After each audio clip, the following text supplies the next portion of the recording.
Hello guys, এটার নাম তরি। এটা কেমনভাবে বানাতে হয় সেটা তোমাদের বলবো। হালকা তেল দিয়ে গরম করে তেলের মধ্যে হালকা জিরে দিয়ে দাও।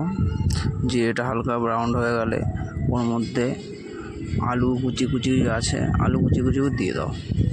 আলু কুচিগুলো হালকা হালকা ভাজা হোক ব্রাউন কালারের, ততক্ষণ নাড়াতে থাকো। তারপরে পেঁয়াজ কুচি, আদা কুচি আর লঙ্কা কুচিটা দিয়ে দাও। তার মধ্যে হালকা নাড়াতে থাকো। নাড়িয়ে ব্রাউন হয়ে গেলে তার মধ্যে জিরে পাউডার, একটু ধনে পাউডার, স্বাদ পরিমাণ হলুদ আর স্বাদ পরিমাণ একটু লবণ দিয়ে দাও। দিয়ে নাড়া থাকো। তারপরে যে তরি যে কুচি কুচি করে কাটা রয়েছে সেটা কড়াইয়ের মধ্যে দিয়ে দাও। দিয়ে নাড়াতে থাকো এদিক ওদিক।